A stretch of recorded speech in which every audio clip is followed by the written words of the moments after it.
లైవ్లో చూద్దాం.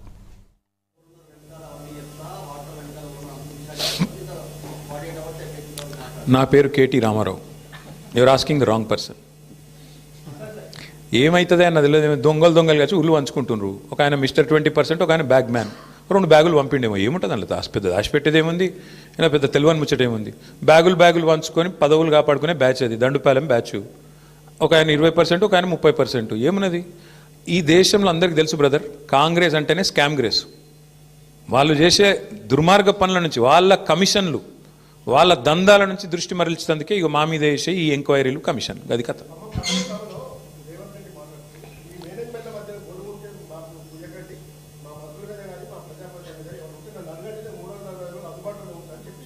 అదే అందుబాటులో ఉండే ఇళ్ళకే పోతుండు కదా, ఇళ్ళకే పోయి దండాలు పెడుతుండు కదా, కాలు మొక్క వస్తుండు కదా, నా మీద మంచిగా రాయినరి, నా దొంగతనం బయట పెట్టకుండ్రి, మీకు కూడా కొంత ఇస్తాను. ఏమంటుండో మరి నాకే మెరక. మీరు అడగాలి మీ మేనేజ్మెంట్లో, నాకు తెలియదు. Thank you. దయచేసి నా ప్రార్థన మీ అందరితో కూడా, ప్లీజ్ మా ఫోకస్ అంతా. ఎస్, ఇటువంటి జోకర్ గాలని మస్తు చూసినాం భయ్. ఇగో ఇదివరకు కూడా మస్తు మంది మస్తు మాట్లాడిన, మకల ఒట్టింది పుబ్బల పోతుంది అన్నారు, అసలు పార్టీ తుపేలు అన్నారు, ఇదన్నారు అదన్నారు. వాళ్ళందరి పక్కలో బల్లెం బీఆర్ఎస్. ముట్టుకోమని ఎక్కడైనా ఒకటి ముట్టుకొని చూడమని చూద్దాం మేము కూడా. ఎందుకంటే వాళ్ళు మర్చిపోతున్నారు. 10 ఏళ్ళు మేము కూడా అట్లాంటి పాలిటిక్సే చేస్తే కాంగ్రెస్ నామరూపాలు లేకుండా పోయేది. ఇవాళ పాపం ఆయన అక్కస్సు, ఆయన బాధ అంతా ఏంటంటే, ఆయన పాపం కాంట్రాక్ట్ పద్ధతిలో, అవుట్సోర్సింగ్ పద్ధతిలో సీఎం అయింది పేమెంట్ కోటాలో. ఆయన బాధ అంతా ఏంది? సొంత ఐడెంటిటీ లేదు, ఇంకా ఎవరు గుర్తుపడతలేరు, ఇంకా కూడా గుర్తుపడతలేరు పాపం. గుర్తుపట్టకపోతే యాక్టర్లను జైలు వేస్తాడు, యాక్టర్లు పోయి బతిమలాడుకోకపోతే జీవోలు ఇయ్యాడు. ఆయన ఐడెంటిటీ క్రైసిస్లో ఉన్నాడు.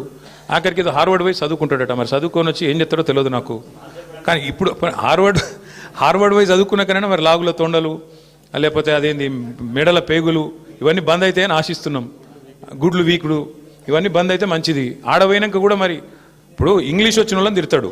నాకు ఒకటి తెలియక అడుగుతా, ఇంగ్లీష్ వస్తే ఆయనకి ఏం బాధనో నాకు తెలియదు. కానీ చిన్నపిల్లలు కూడా రేపు అందరు బళ్ళలో, గవర్నమెంట్ బళ్ళలో కూడా మా అక్క నేతృత్వంలో మొత్తం ఇంగ్లీష్ పాఠశాలలు పెట్టినాం.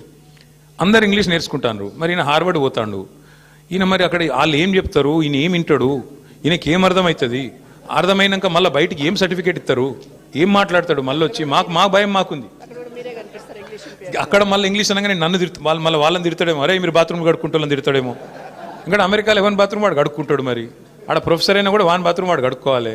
కాబట్టి మరి ఈయన పోయి ఏం నేర్చుకుంటాడు, ఏమవుతుంది చూడాలి. మరి 30 తారీఖు నాడు నేనైతే అనుకుంటున్నా, రేవంత్ రెడ్డి గారు కొత్త మనిషి వస్తాడేమో.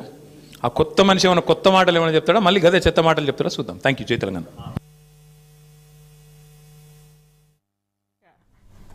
ఎస్, హరీష్ రావు గారి మీద కుట్ర జరుగుతోంది అని అనేది బీఆర్ఎస్ వర్కింగ్ ప్రెసిడెంట్ కేటీఆర్ అంటున్నారు. మరోవైపు కాంగ్రెస్ పార్టీ